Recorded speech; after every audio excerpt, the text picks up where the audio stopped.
গুরু বন্দে পুরুষোত্তম। আমাদের বিদ্যাভ্যাসের শুরুতেই পাই সদা সত্য কথা বলার আহ্বান। এই আহ্বান সুষ্ঠু সমাজের একটি দাবি বিশেষ। নানাবিধ কর্মকাণ্ডের মধ্য দিয়ে এগিয়ে চলে সমাজ। সেই কর্মকাণ্ডে সত্যের অপলাপ ঘটে গেলে সামাজিক স্থিতি নড়বড়ে হয়ে যায়। সত্যের চর্চা সর্বত্র, আবার সত্য রক্ষা বিষয়টিকে শুধুমাত্র কথায় সংকীর্ণ গণ্ডির মধ্যে আবদ্ধ রাখাও কঠিন। যেমন শ্রীরামচন্দ্র পিতৃসত্য পালন করেছিলেন, এখানে রামচন্দ্র নিজের সত্য কথা বলার প্রসঙ্গ আসছে না, আসছে এক আচরণের কথা যা সত্য রক্ষা বলে বিবৃত হয়েছে। সহজভাবে আমরা বলি কথা খেলাপ না করা। শ্রীরামচন্দ্র পিতাকে কথা খেলাপের হাত থেকে রক্ষা করেছিলেন। সত্য কথা বলা আর সত্য রক্ষা করাকে এক করতে বলা হয় সত্য আচরণ। এই আচরণ আমাদের শরীর, মন ও বাক্য ব্যবহার প্রতিফলিত হয়। তাই সর্বাগ্যে সত্তার সঙ্গে মিশিয়ে নিতে হয় সত্যকে। আচরণে প্রকাশ হওয়ার আগে সত্য যে অবস্থায় থাকে তাকে বলা যায় সত্যের ভাব। বিষয়টি যদি খুব সহজ হতো তাহলে সত্যবাদী মানুষের এত প্রশংসা হতো না।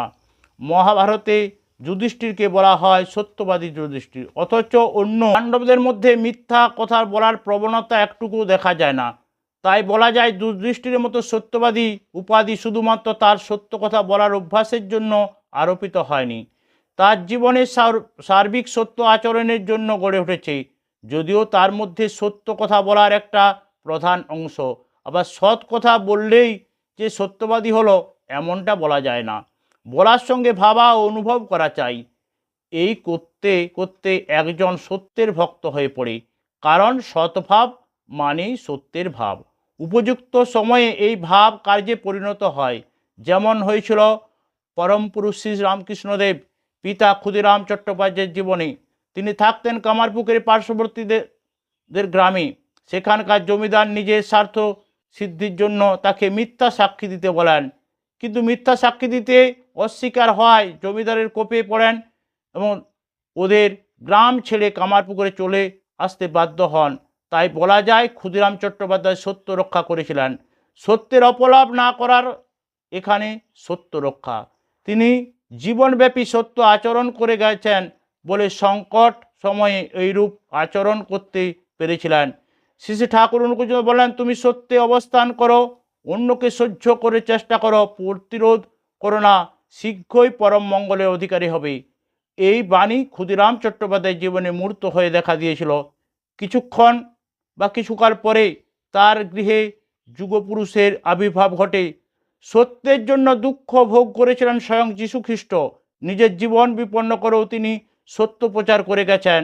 তথাগত বুদ্ধদেব যা সত্য বলে জেনেছেন তা প্রচার করে গেছেন আজীবন। যীশুখ্রিস্টের মতো তার জীবন সংশয় না হলেও একথা ঠিক যে তাকে অনেক কষ্ট স্বীকার করতে হয়েছিল। যে আচরণের মধ্য দিয়ে মানুষের সুন্দরভাবে বেঁচে থাকতে পারে ও বৃদ্ধির পথে চলতে পারে তাই সত্য আচরণ। উক্ত বিষয়টি নির্ভর করে বৃহত্তর পরিমণ্ডলের মানুষের জীবনে বুদ্ধি সহায়ক হয়েছে কিনা তার উপর। সত্য মিথ্যার এই সীমারেখা নির্ধারণের নিমিত্ত সংকটে পড়েছিলেন মহাভারতের যুধিষ্ঠির। কুরুক্ষেত্রের যুদ্ধে এমন এক পরিস্থিতি সৃষ্টি হয়েছে যে গুরু দ্রোণাচার্যের হাতে পাণ্ডব পক্ষের অনেকেই পরাস্ত হচ্ছেন, অসংখ্য সেনা নিহত হচ্ছে। এমন অবস্থায় শ্রীকৃষ্ণ ভগবান কোনোভাবে যদি দ্রোণাচার্যকে যুদ্ধ থেকে বিরত রাখা যায় তবে পাণ্ডবদের সুবিধা হবে। উপায় হিসাবে তিনি প্রচার করলেন তার পুত্র অশ্বত্থামা মারা গেছেন। তিনি জানতেন পুত্র শোকে দ্রোণাচার্য অস্ত্র পরিত্যাগ করবেন, কিন্তু দ্রোণাচার্যের বিশ্বাস করলেন না। পরে বললেন বিশ্বাস তিনি করবেন যদি যুধিষ্ঠির সে কথা বলেন। সত্যবাদিতার যুধিষ্ঠির আসন এমনভাবে উঠছে যে যুদ্ধক্ষেত্রে শত্রুপক্ষকে তাকে বিশ্বাস করেছে। যুধিষ্ঠির সত্যবাদিতার এই গৌরব হারাতে চাইলেন না। তিনি দ্রোণাচার্যের সামনে অশ্বত্থামার মৃত্যু সংবাদ দিতে অস্বীকৃত হন, কেননা এই কথা যথার্থ নয়। তার কাছে তখন যথার্থ কথাই সত্য কথা। তখন শ্রীকৃষ্ণ নির্দেশে অশ্বত্থামা নামের এক হাতিকে মেরে ফেলা হলো এবং যুধিষ্ঠিরকে বলা হলো অশ্বত্থামা হত।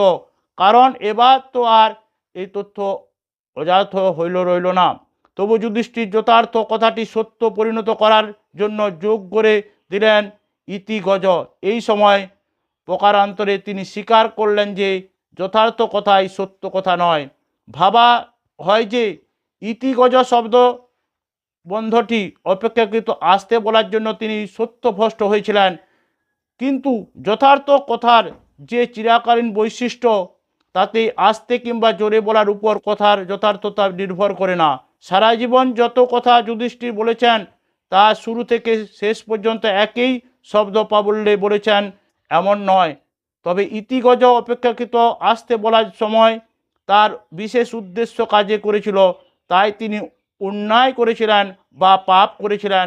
তাহলে এটা বলা যায় যে যথার্থ উদ্দেশ্য যদি ক্ষতিকর হয় বা জীবনঘাতী হয় তাহলে তা সত্য হয় না।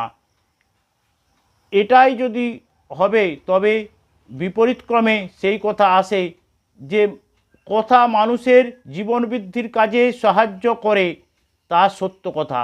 যুধিষ্ঠিরকে যখন প্রথম অশ্বত্থামা হত বলতে বলা হয় তখন তা বহু মানুষকে বাঁচানোর জন্য। শুধুমাত্র এই যুদ্ধক্ষেত্রে নিরিখে ভাবলে হবে না। দ্রষ্টা পুরুষ শ্রীকৃষ্ণের দৃষ্টিতে ছিল অনাগত ভবিষ্যতেও সেই ভাবি কালের মঙ্গলের নিমিত্ত সে কথা বলার ছিল তা সত্য কথা। সেই সত্য কথা বলতে যুধিষ্ঠির অস্বীকৃত, তাই তার মনে লেগেছে পাপের স্পর্শ। শ্রী শ্রী ঠাকুর বলছেন শুধু যথার্থ কথাই সত্য কথা নয় কো, যদি তাকে হিত না আনে। সত্তার সমর্থক যা পরিপোষক যা তাই কিন্তু সত্য তা সবারই। কর্ণের প্রতিজ্ঞা ছিল সূর্য পূজা করার পর কেউ কোনো দান চাইলে তিনি তা দান করবেন। অচিরে তিনি প্রতিষ্ঠিত হলেন দানবীর রূপে।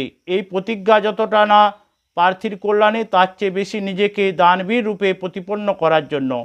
প্রতিষ্ঠা মান যশের আশায় নিজের জীবন বিপন্ন করতে যাওয়ার কোনো অর্থ হয় না।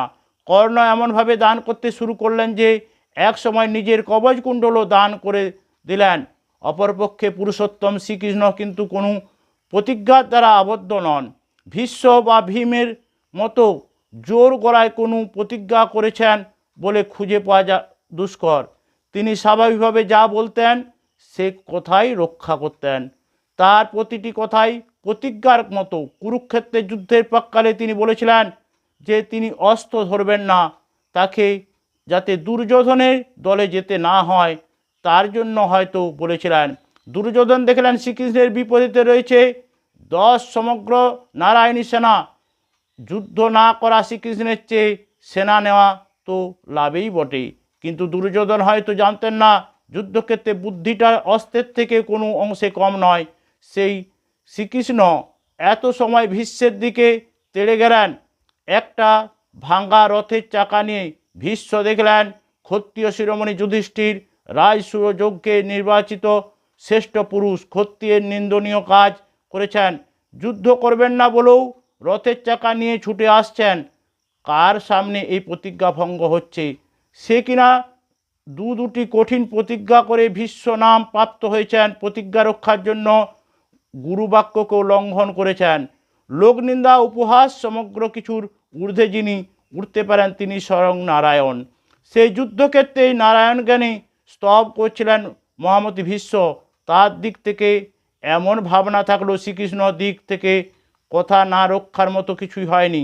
কিন্তু নিজের কথা কতটা রাখতেন শিশুপালের 100 অপরাধ ক্ষমা করার মতো তা স্পষ্ট হয়ে উঠেছে।